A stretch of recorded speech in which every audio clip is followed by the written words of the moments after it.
it's Emma Patch. Today we are going to be talking about the differences of buying a fifth wheel to a travel trailer. So this is part 1, fifth wheel edition. This is a 33-foot fifth wheel with a front living room.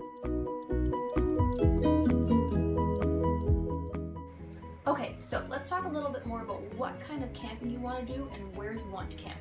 So, generic rule of thumb, the bigger your trailer, the harder it is to get into small spaces. But the bigger the trailer, the more space and the more comfort. So you're going to want to figure out where you're going to go and what kind of camping you want to do.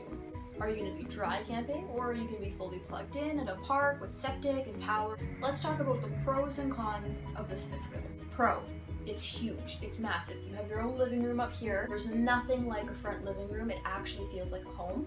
You have storage for days. Because it has a front living room in the front, your bedroom at the back has ceilings that are absolutely massive, which make you feel like you're in a larger space. So fifth wheel, more room, more comfort, more convenience, more space, especially if you have kids. Now let's talk about the disadvantages of having a fifth wheel.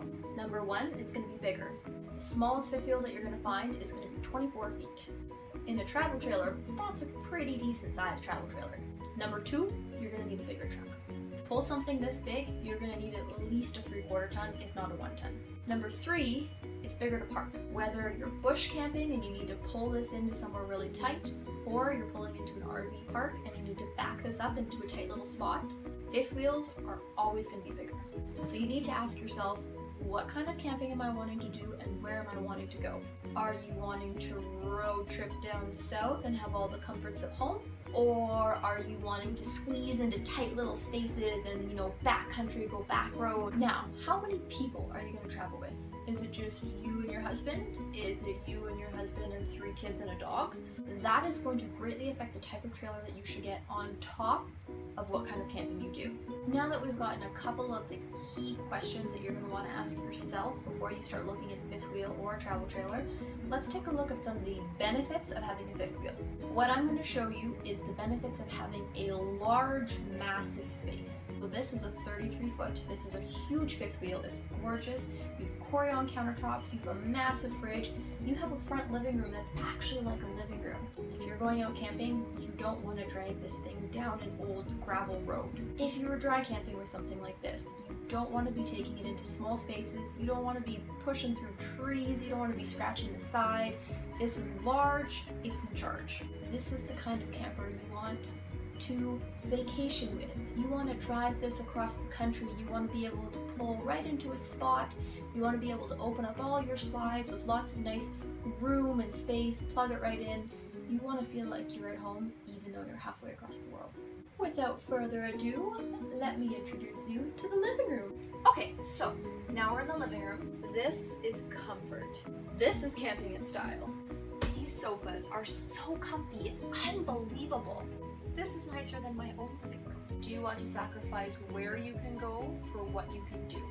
Picture this really quickly. Close your eyes. So you pull up to a camping spot.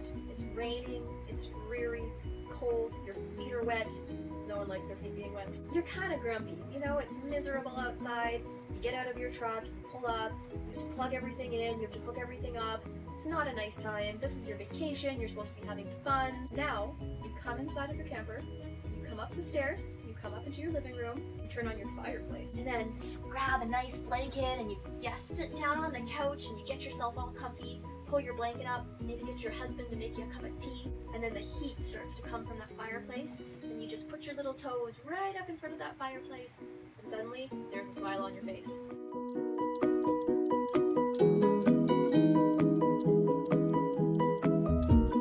Okay, so let's do the kitchen really quick before we go to the bedroom. You have your Corian solid surface countertop. Remember from the other video why this is really important? Nothing can get in here. All solid. Have storage among storage among storage. Your pantry is so big it hurts. Double the doors, double the storage, double the fun. And you still have countertop space. You have a little bit for prep right here, and you have your whole L-shaped countertop behind me. Okay, now that we've done a little bit on the kitchen, now let's go to the bedroom. So you probably can't see it, but our ceilings are massive. If you're a big, tall guy and you don't like being cramped into a tiny little fifth wheel, this is the best option for you, no questions.